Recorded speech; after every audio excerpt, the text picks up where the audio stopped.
Fuck you mean? I got one of these clown bitches that's under me. Bitches think they on top, but they still under me.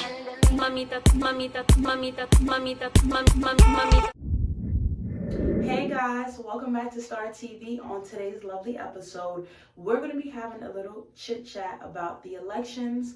We're going to be talking about the outpouring of emotions on social media, the initial reactions, and how a lot of connections and relationships were unfortunately severed because of different political views. And I'm even going to be sharing my own crazy experience. So let's talk about it. Excuse my voice, you guys. I am borderline almost getting sick, but I just want to talk about the elections. Guys, never in a million years would I have ever guessed that who you vote for, who you love, who you want to see in the White House would affect how people see you, how they view you, and how they feel about you. I think we can all agree that after the election and after the nomination of Donald Trump into the White House, a lot of our close friends and family members really showed their true colors. And I don't know if it's just me, you guys, but I'm such a genuine, down-to-earth girl. I'm very sincere. I just have such a soft heart, and I'm very understanding. I'm very forgiving. So I view people like this. If you want to vote for, a particular candidate, even if I don't like the person, even if I don't agree with their agenda and their policies, I'm not going to be angry with you. I might be disappointed, not angry. I'm not going to reject you. I'm not going to type you a essay with an introduction, body, conclusion. You know what I'm saying? Like, I'm not going to degrade you or offend you in any type of way. And I'm definitely not going to unfollow you.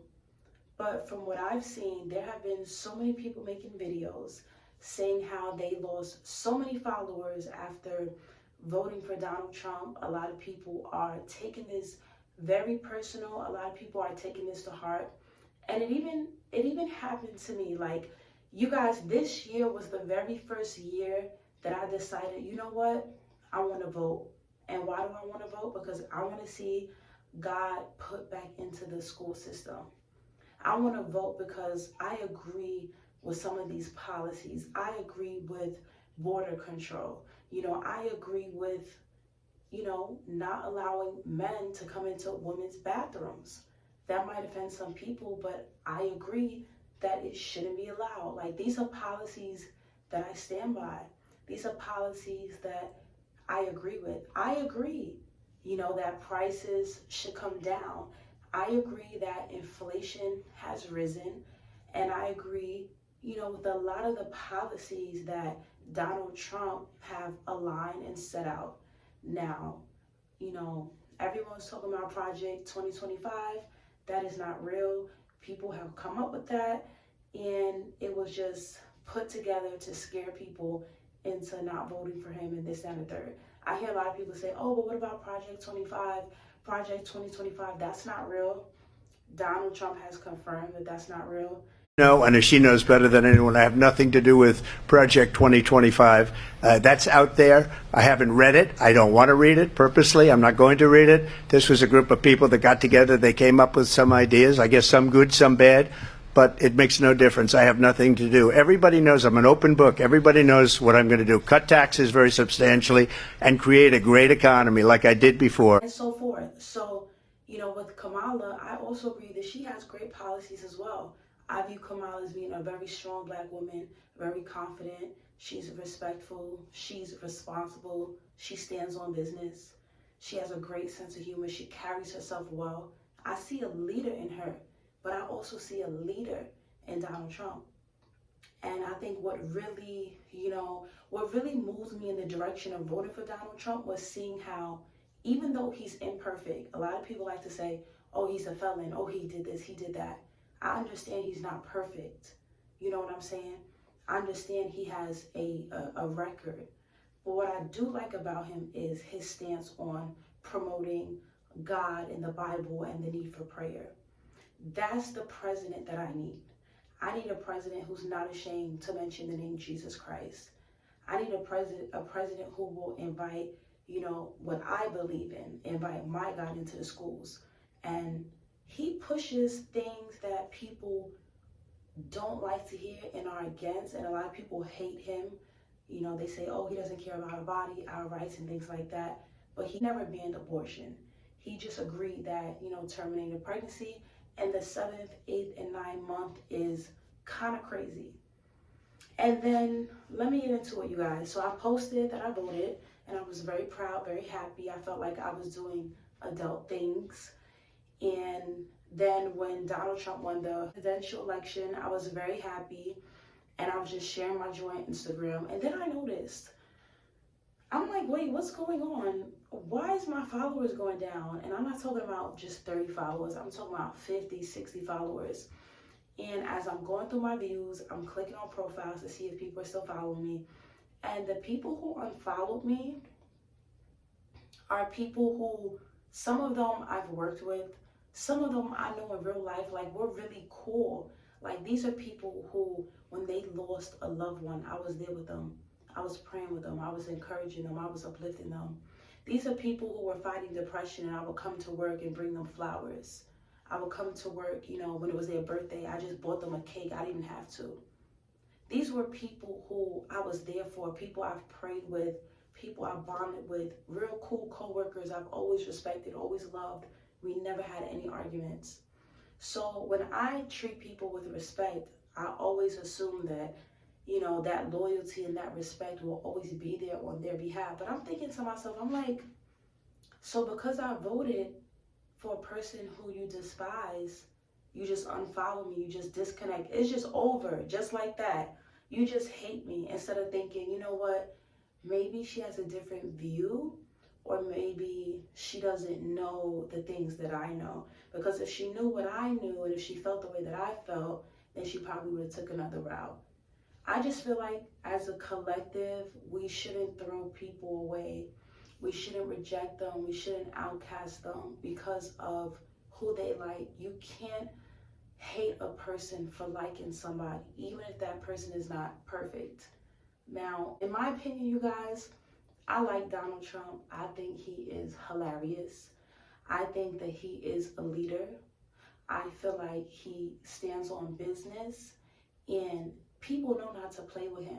So Trump gets elected president. Hamas calls to end the war. Bitcoin shoots to the highest it's ever been. The stock market shoots to the sky in record numbers. And then Vladimir Putin says he's ready for negotiations to end the war in Ukraine. He hasn't even stepped in office yet. Oh, let me guess, he's racist, but he used to date black models and dated one publicly. I got it. Got it. But one thing I really admire was this. A lot of people, of course, bashing me. I received text messages and things like that from people I was just out to dinner with. Like one of my friends, not even a friend, I'm gonna say an associate. We went out to eat, and we were just out to eat. We had a great time. She did my makeup, and we took videos and stuff like that.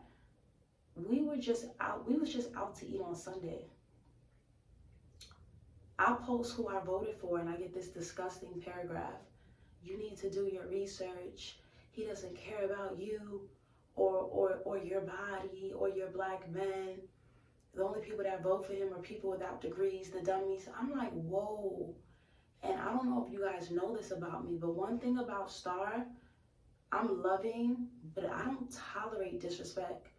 When my associate, right, she sent me this disgusting paragraph, that's when I became frustrated. And so I text her, and I'm like, watch how you speak to me, because I'm about 5 years older than you, and you need to watch who you talk to. I'm not tolerating that. And I told her, I said, you need to call me so I can check you, because I don't like the way that you addressed me. And I guess she never heard me speak that way. So she was like, no, I'm not going to call you. So I'm like, it's cool, because I'm going to see you on Sunday. Now, we do go to the same church, and, I'm not going to, get buck at church. I know better than that. But after service, we could talk about it. Like, it was to the point where I had to, like, remind her, like, I'm not from here. Like, I'm from New York. Like, we gonna talk about it, and I'm gonna check you because you're not gonna talk to me like that. So we was going back and forth in the text messages, and I'm like, yo, just call me so I can talk to you. Because this when my Bronx accent start coming out real heavy. I notice when I'm upset, my Bronx accent start coming out. So we wound up talking on the phone, and I thought about it. I said, you know what? We go to the same church, and we serve in God's house. So let's not allow this confusion and this difference in opinion to sever our relationship, because it's just not worth it. Why should we become enemies because we have a different view? We never had an argument. We never beefed with each other. But one thing I'm going to let you know is you're not going to talk to me any type of way. You're going to respect me, okay? Because one thing I notice, you guys, is when you're around a person for a long period of time, they start to get too comfortable and they feel like they know you. And because of that, they start to disrespect you or feel like they could talk to you any type of way. And let this be a learning lesson, you guys. Don't let anybody disrespect you. Correct them the first time so they know not to do it again, okay? Correct them the first time so they know not to step to you again. So after a while, you know, we were talking on the phone, we were sharing our political views, we agreed to disagree. I made peace and we left it at that, and I'm really happy that I made that choice, because, you know, we have to see each other in person, we have to be around each other, we go to the same church, and we just don't need any tension. There doesn't need to be any tension, you know what I'm saying? So sometimes you just have to be the bigger person. And aside from that, a lot of people, like, I was speaking to family members, and a lot of my family members told me, like, yo, Star, maybe you should have just not posted about who you were voting for. Maybe you should have just kept it to yourself. And then I thought about it. I said, how beautiful would it be to live in a world where you don't have to be a slave or a prisoner to other people's thoughts and opinions of you? I said to myself, if people who love and support Kamala could post her pictures and could post that they voted for her and they're hoping that she wins, why do I have to be ashamed to post Donald Trump? Why do I have to be ashamed to say that I voted for him? Why do I have to hide? I'm not going to hide. I'm going to share my view. I'm going to celebrate the victory. And whoever doesn't like it, doesn't like it. But all in all, you guys, it just showed me, like, times are different now.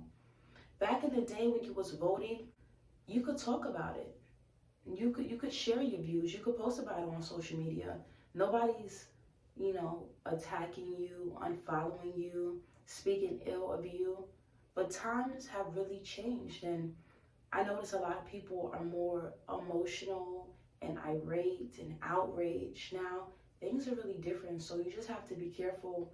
My advice would be to just overlook and ignore a lot of things. Like, when I went into work after the election, I come into the classroom and my coworkers, some of them follow me on Instagram, some of them don't. When I came in, they were discussing, you know, the election. They were saying that life is over, we're done. And it's just so sad to see people have such a lack of faith in God that they believe that just because somebody's president, that there's no hope for them. We serve a just God, and God is a just judge. God sits on a throne in heaven. It doesn't matter who is president. God is in control. God has the final say. God can make a way. I told myself the night before, even if Kamala didn't win the presidential election, even if I didn't agree with certain policies and rules and statutes that she might have supported or pushed, it doesn't mean life is over for me. I would have congratulated Kamala for being the president, congratulated her supporters, made a post. I would have prayed to God and just hoped for the best. You know, I don't feel like it makes any sense for a lot of us to be overreacting, because sometimes you don't realize you're overreacting until you overreact and you're sitting back like, wow, I sounded kind of crazy. I did a little bit too much. And then it's too late. You know what I'm saying? So I'm just very shocked at the world. I'm going to share some reactions to the elections that I think was just a little bit too much. All of this even necessary? This is spiritual, and I'm going to tell you why, but first listen. On social media. I'm sorry. No!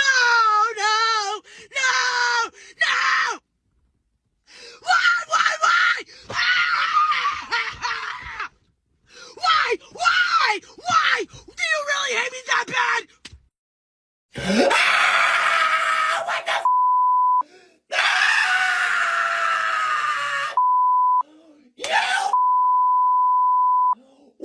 In the Bible, there's a trend whenever a person has a demonic spirit or Satan's over a particular area and they're about to be ejected, bad stuff starts happening or the person starts crying out. Trump is not Jesus. He's not the Messiah. He's simply a tool used in the hand of Messiah. I remember the first time he won, people were crying out. The people were emotional, but the demons within them knew what was about to happen. He was going to appoint more judges, which eventually overturned Roe v. Wade and sent it back to the states. They didn't want that. Those judges also helped Christians in other things. This time around, it looks a lot worse than it did then. In fact, they couldn't take him out through assassination and other things. And all of these demonic manifestations, pray for the people. Shows me God has big plans for him and the enemy doesn't want it fulfilled. So pray for Trump's protection and that he fulfills everything that God would have him to fulfill. His wisdom in putting in more judges that respect God. Hit follow if you like. And if you ask me on a spiritual level, I feel like when people are screaming like this, I know for a fact that demons are manifesting. And you know how I know the demons are manifesting?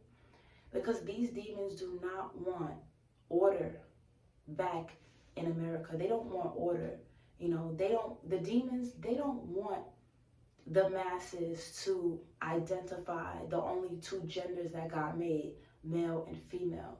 The demons don't want the Bible to be placed in every home, in the schools. They don't want prayer back in the schools. The demons don't want order. They like confusion. They want people to just be confused and do things out of whack and do things that God does not prohibit. So when people are screaming like this, they're screaming because it's the demons in them that are manifesting.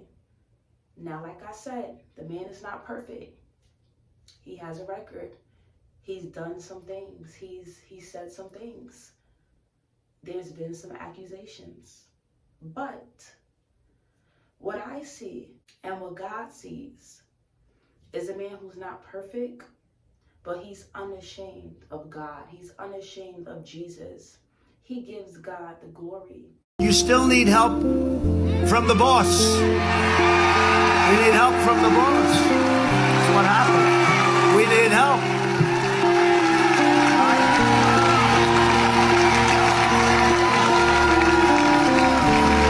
Yeah, we need help. It's all right to say it. Now, they'll criticize me for that. How dare he say that? How dare he say that? No, I'll say it. I'll say it. I'll say it. Somebody said to me the other day, "You're the most famous person in the world by far." I said, "No, I'm not. No, I'm not." They said, "Yes, you are." I said, "No." They said, "Who's more famous?" I said, "Jesus Christ."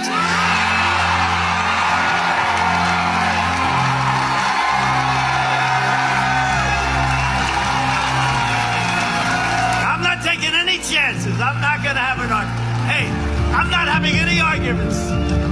You still... He gives God the praise. And that is who we need to lead this nation. That's what I believe.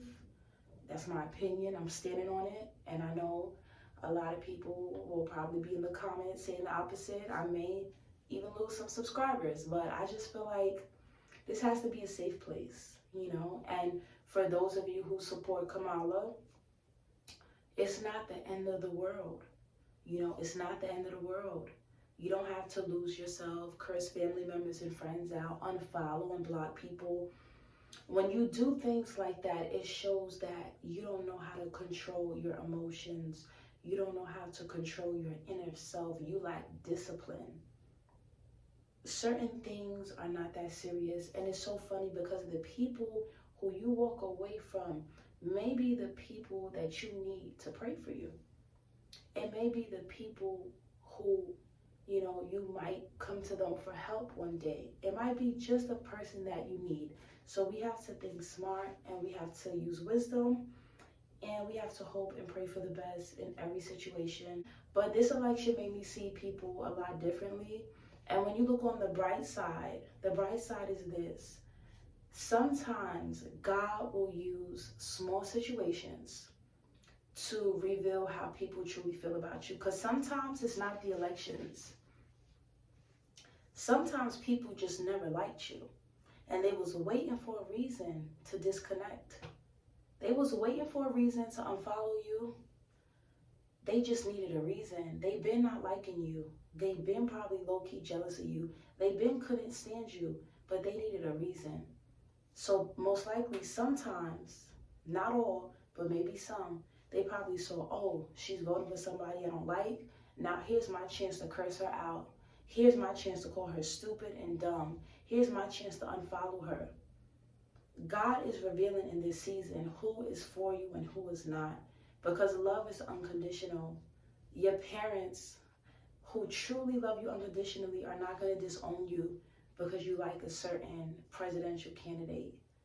You know, a true friend, like guys, one of my coworkers, she's so real pretty white girl. We see each other at work and, you know, we both voted for two different people, but we didn't argue about it. We didn't discuss it. We didn't sub each other. We didn't go at it. We just both said, you know what, girl, we're voting for different people and there's still peace between us. Like, we still rock with each other heavy. There's no animosity because that's not who we are. It's not worth it. These presidential candidates don't know us. So, moral of the story, don't let small things make you lose great people. And I'm learning this each and every day. So, I love you guys. This is Star TV. And until next time, I will see you soon. Be sure to drop a comment down below and tell me, did your friends and family unfollow you on Instagram because of your presidential vote? Were you cursed out? Did you get a nasty paragraph? Were you shocked and surprised losing over 50, 100, or thousands of followers? This is a safe place, Star TV. We are a family and a community. I want to hear you guys' stories and go easy on the comments, okay? Don't kill me because of my vote. I'm standing on business and I'm coming with peace and I'm happy. So that's that. See you guys soon. Peace.